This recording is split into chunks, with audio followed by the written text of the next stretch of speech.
안녕하세요. 이번 비디오의 컴포넌트 뷰 및 리덕스 적용기를 발표하게 된 유영혁이라고 합니다. 바로 발표 시작하도록 하겠습니다. 어, 네. 이번에 제가 발표할 내용은 이제 과거에 좀 복잡했던 비디오 코드에 리덕스와 컴포넌트 뷰를 적용하면서 어떤 경험을 공유드리는 내용이고요. 이걸 진행하기 위해서 이제 먼저 리덕스 이전에 어떤 비디오 구조를 갖고 있었는지 소개를 드리려고 합니다.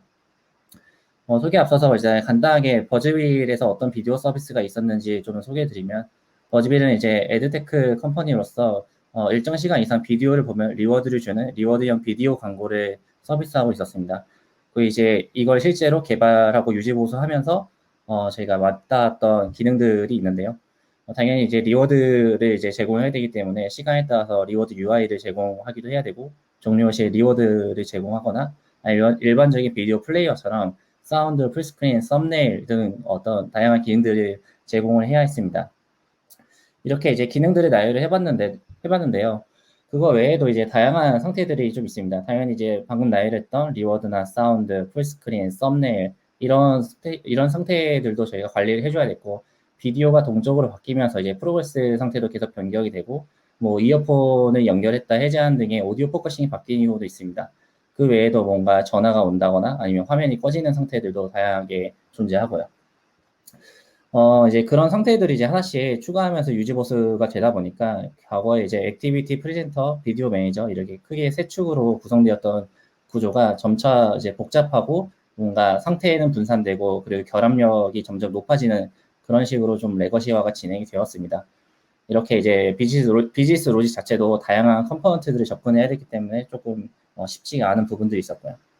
그래서 결과적으로 이제 뷰 수정이 좀 어려워졌습니다. 그래서 여러 가지 뷰가 의존한 상태가 많아지면서 뭔가 하나를 변경할 때 여러 가지 확인해야 될 것들이 굉장히 많아지게 됐고요.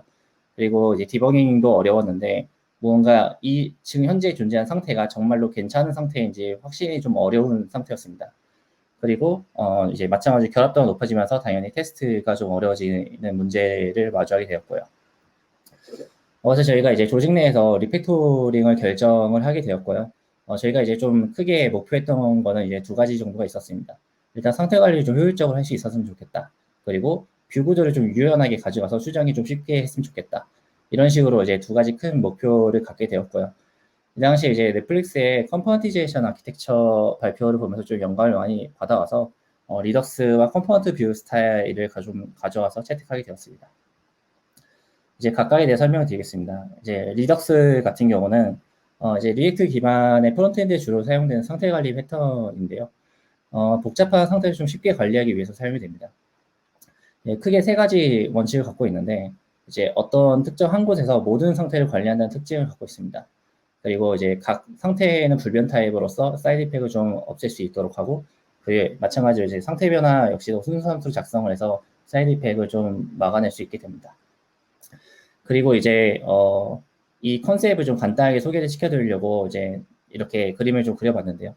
이제 이렇게 생각하시면 좀 편할 것 같습니다. 뷰와 스토어라는 이제 아까 말씀드린 하나의 이제 상태 저장소에서 서로가 상호작용을 해서 이제 시스템을 이제 작동시키는데, 뷰에서 먼저 이벤트를 상태 저장소로 전달을 하면은 상태 저장소는 그 특정 이벤트에 반응해서 스테이트가 바뀌게 됩니다. 그러면 이제 그 바뀐 스테이트는 다시 이제 뷰로 콜백을 가서 뷰가 업데이트되는 방식이라고 생각하시면 될 것 같습니다. 여기서 이제 조금 더 리덕스의 어떤 플로우 디테일을 살펴보면은 이제 이렇게 보시면 될 것 같습니다. 이제 뷰 같은 경우에는 이제 이벤트 트리거가 발생한 시초 시작점이라고 보시면 될 것 같고요.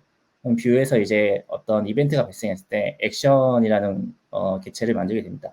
그 이 액션은 이제 미드레어로 먼저 전달이 되게 되는데, 미드레어에서는 비순수 함수 로직을 커버하게 됩니다. 그래서 이제 예를 들면 비동기 함수 같은 네트워크 콜 같은 것들을 커버할 수 있고요.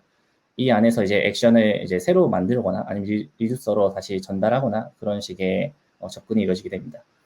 이제 이렇게 전달된 액션은 이제 리듀서로 가서 저희가 상태의 변경에 연관되는 비즈니스 로직을 타게 되고요. 그러면 이제 이렇게 비즈니스 로직을 거쳐서 상태가 바뀌게 되면은 그 정보가 스토어로 가게 돼서 이 스토어에서 이제 바뀐 상태에 대해서 뷰로 콜백을 전달해 줍니다. 이렇게 되면은 뷰 입장에서는 스토어의 상태 변화가 있었으니 여기에 이제 리액티브하게 뷰를 다시 렌더링 하자라고 결정이 되는 것이죠. 이제 인프라 코드 같은 경우는 제가 시간이 좀 짧아서 샘플 코드로 GitHub에 좀 작성을 해놓은 상태니 참조하시면 좋을 것 같고요. 이제 이걸 설명드리기 위해서 이제 클릭에 대해서 좀 예시를 들어봤습니다. 만약에 이제 비디오 플레이어에서 플레이 버튼이 나왔다면은 이 리덕스 기반에서는 어떤 식으로 작동하게 될지 설명을 드리겠습니다. 먼저 이제 뷰에서 플레이 버튼을 클릭하는 이벤트가 발생하게 됩니다. 보통 이제 셋 클릭 리스너로 이벤트를 이제 받게 되는데요. 이때 스토어로 플레이 액션이라는 액션을 생성해서 디스패칭을 하게 됩니다. 그 다음에는 이제 먼저 미드웨어로 액션이 전달이 되게 되는데요. 미드웨어 입장에서는 이제 전달받은 액션을 현재 스테이트나 아니면 이제 그 액션이 원하는 로직을 기반으로 로직을 수행하게 되고요. 이 코드 같은 경우는 플레이어에게 플레이를 요청하고 거기에 이제 콜백으로 받는 콜백 리스너에서 다시 이제 플레이 석세스 액션을 받는 액션을 스토어로 전달하는 그런 코드를 볼 수 있습니다. 그럼 이제 리듀서에서는 이제 받은 액션을 기반으로 현재 상태에 전달된 액션을 받았을 때 어떤 스테이트의 변화가 일어난지를 정의하게 됩니다. 그럼 리듀서 안에서는 플레이 석세스 액션을 받고 그럼 이제 플레이가 된 상태이니까 is played 상태를 true로 바꿔주자라는 로직이 들어있게 되는 것이죠. 이렇게 스테이트가 바뀌게 되면은 스토어는 자신을 구독하고 있는 뷰들에게 스테이트가 바뀌었다는 콜백을 전달해 됩니다. 그러면은 뷰에서는 이제 new state라는 어떤 콜백을 받게 되는데요. 이때 전달받은 새로운 스테이트 기반으로 뷰를 다시 그리게 됩니다. 이제 컴포넌트 뷰에 대해서 설명을 드리겠습니다. 컴포넌트 뷰는 그냥 쉽게 말해서 뷰를 이제 컴포넌트 단위로 쪼개는 것을 말하고요. 이것들은 이제 컨스트레인트 레이아웃 기반으로 작성을 하게 됩니다. 그 다음에 이제 상태 변경에 대해서 리액티브하게 뷰를 렌더링할 수 있도록 구조를 갖추게 됩니다. 아까 보여드린 그 리덕스 이미지 하에서 이제 이 컴포넌트 뷰가 어디 위치했는지는 이 그림을 보면 알 수 있을 것 같습니다. 뷰에 있는 여러 가지 컴포넌트를 이제 작게 쪼개서 여러 컴포넌트로 만들고 이를 컨스트레인트 레이아웃 기반으로 만들었다고 보시면 될 것 같습니다. 이제 플레이어에서 이제 좌하단에 사운드 버튼이 있는데 이거를 이제 사운드 컴포넌트화하고 이걸 어떻게 작성한지 예시를 들며 설명을 드리겠습니다. 일단 사운드 컴포넌트 코드는 다음과 같은데요. 살펴보시면은 이제 사운드 컴포넌트 안에는 이제 사운드 버튼에 해당되는 UI 코드들이 이제 들어가 있고요. 사운드 컴포넌트 안에 사운드 UI들을 숨김으로써 외부에서는 이제 사운드 내부의 뷰 코드를 이제 간섭하지 않을 수 있게 끊어냅니다. 그리고 이제 스토어에 등록하는 기능도 있는데요. 이렇게 스토어에 등록을 하면은 아까 봤던 이제 뉴 스테이트 콜백을 받게 돼서 스테이트 변화에 반응을 할 수 있게 됩니다. 이제 그러면 스토어가 등록된 상태라면은 상태가 바뀔 때마다 이제 뉴 스테이트 콜백이 불릴 건데 이때 이제 새로운 상태에 대해서 이제 저희가 리액티브하게 뷰를 렌더링할 수 있는 로직을 작성하게 됩니다. 그럼 이제 이렇게 작성된 사운드 컴포넌트는 이제 부모 컴포넌트나 아니면 이제 액티비티와 같은 이제 더 상위 개념에서 사용하게 되는데요. 여기서 보시면 이제 먼저 컴포넌트를 생성하면은 그럼 이제 내부적으로 애드뷰가 진행이 되도록 되어 있고 그리고 이제 만들어진 컴포넌트가 컨스트레인트 레이아웃 기반이기 때문에 이렇게 컨스트레인트 셋을 만들어서 저희가 원하는 위치에다 컴포넌트를 배치할 수 있습니다. 이제 사운드 컴포넌트 같은 경우에는 이제 좌하단에 위치하는 제약 조건을 갖고 있기 때문에 이렇게 스타트와 바텀의 제약 조건이 걸려 있게 됩니다.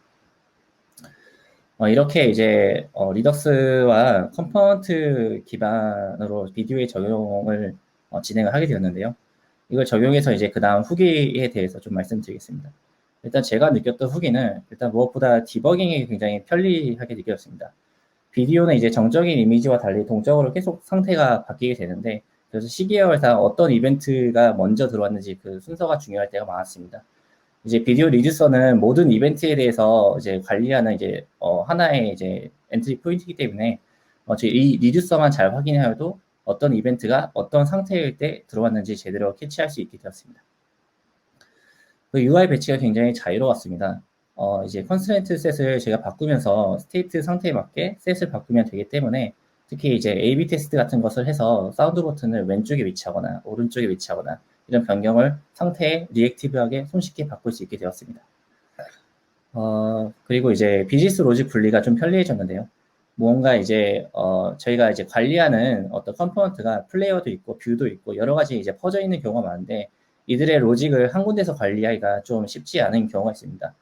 근데 이제 이와 같은 경우에는 이제 리덕스 같은 경우에는 이벤트 기반으로 저희가 모든 동작을 수행하기 때문에 미드레어나 혹은 리듀서 단위로 웬만한 비즈니스 로직을 모듈화하기가 굉장히 쉬웠습니다.